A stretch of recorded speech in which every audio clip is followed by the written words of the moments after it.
ये रहा वो स्वर्ग जिसका दरवाजा खोलने का सौभाग्य मेरे इन खुशनसीब हाथों को नसीब हुआ।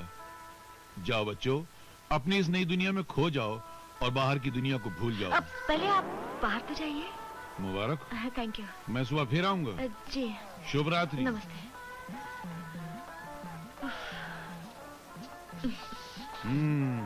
सुबह क्या, आप कभी भी नहीं मिलेंगे। नरक से लेटर भेजते रहना। भगवान न करे, कैसी बात करते हैं आप। भगवान मेरी आंखें फोड़ दे, मेरे मन में कीड़े पड़ जाए अगर ऐसे गंदे ख्यालात की हवा भी मेरे मन से गुजरी हो। जीते रहो, जीते रहो। भगवान चाचा के पैर छू। हाँ जी। पाए लागे चाचा जी भगवान आपको 100 साल तक छाता बनाए रखे।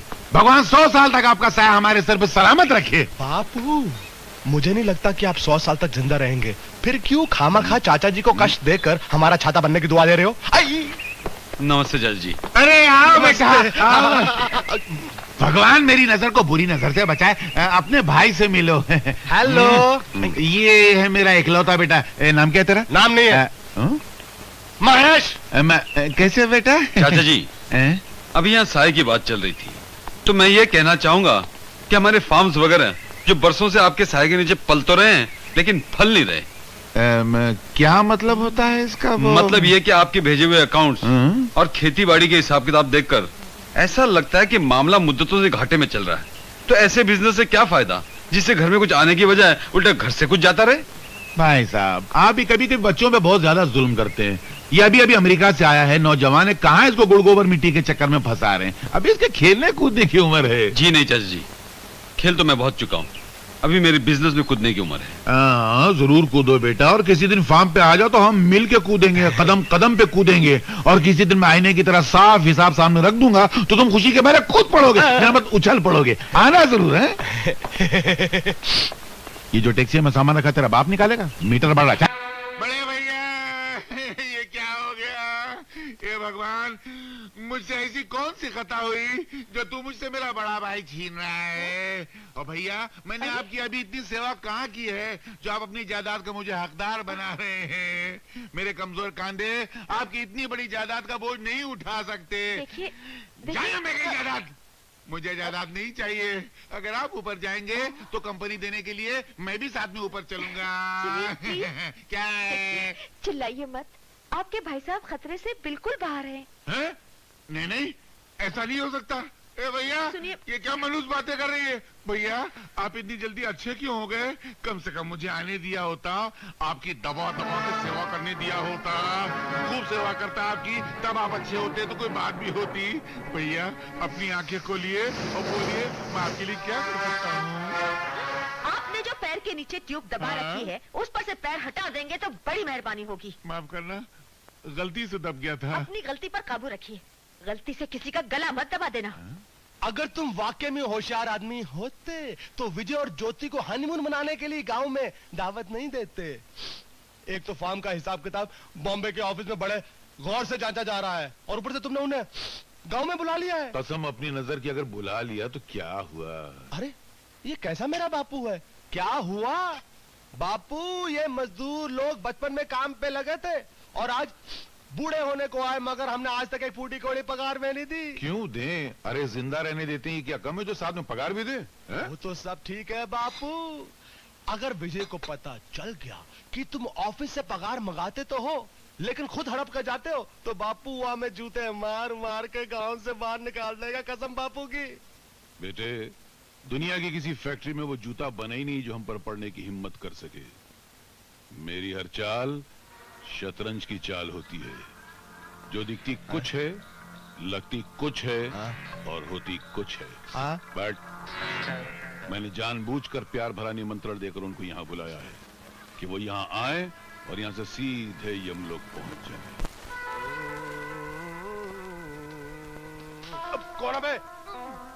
आज जिंदगी में पहली मर्तबा तूने ढंग के कपड़े पहने, मेरी नजरों को भा गया। लानत है आपकी नजर पे, जिस पे नजर डालते उसकी कब्र खुद जाती है। हक दिया ना, हो गया आपका कलेजा ठंडा। आपकी नजर में तो शैतान बैठा हुआ है, समुंदर की तरफ भी घूर कर देखोगे वो भी भाप बनकर आसमान में उड़ जाएगा। मालिक मेरी नजर को बुरी नजर से बचाए, यही तो मेरी नजरों का कमाल है, ये मेरी जिंदगी की कमाई है। पैदा होते ही मैंने अपने बाप की तरफ घूर के देखा, वो ढसल गया। उसके बाद अपने मामा की तरफ देखा, उसका जनाजा निकल गया। फिर अपनी भाभी को देखा, उसकी अर्थी उठ गई। आप मेरी तरफ घूर के मत देखना, देखो मेरी टांगे कांप रही हैं। थोड़ा तो देखने दे। उधर देखो, उधर देखो। आइसक्रीम खा रहा है, आइसक्रीम खा रहा है।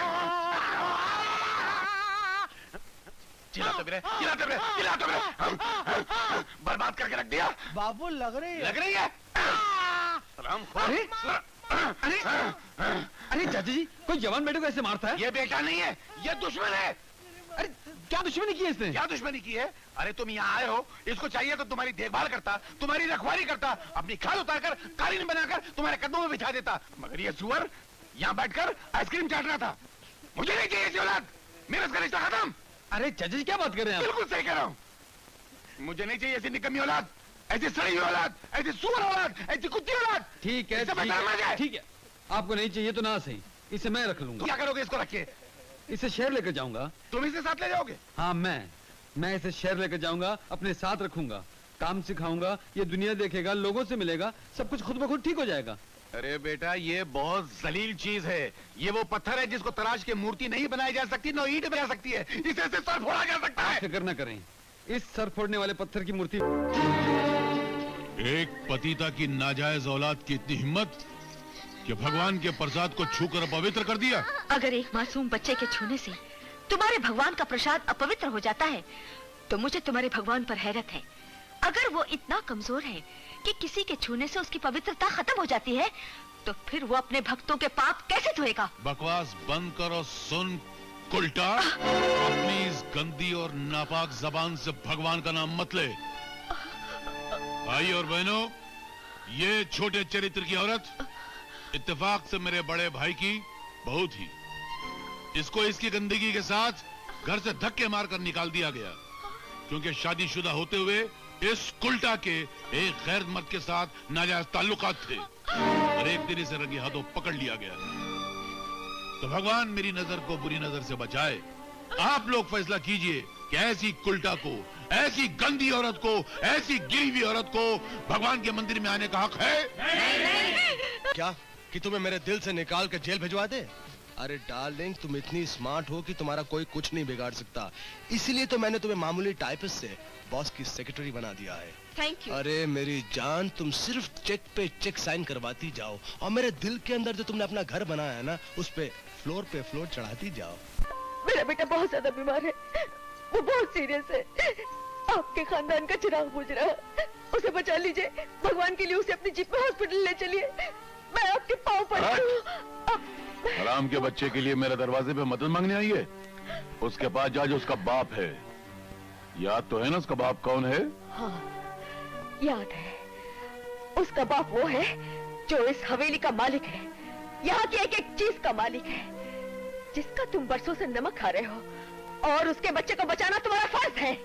अरे जा कुल्टा, बाप के गंदे हाथों से अपना मुंह काला करके तू मुझे मेरा फर्ज समझा ले आई है? चल निकल बाहर यहाँ से। दे दो, जितनी गालियां देनी है दे दो, जी भर के बुरा भला कहो, लेकिन मुझे गाड़ी की चाबी दे दो, वरना मेरा बच्चा मर जाएगा। अच्छा है, मर जाने दे। हराम की औलाद का मर जाना ही अच्छा है। तेरा कलंक भी मिट जाएगा और धरती से पाप का बोझ भी हट जाएगा। अरे भाई है, पानी वाला सब। इस वक्त मेरा बच्चा मर रहा है, और एक मरते हुए बच्चे की माँ घायल शेरनी से ज्यादा खतरनाक होती है। चाबी दे, वरना चाकू का एक झटका मारकर इस पापी कंधे से ये शैतानी सर काट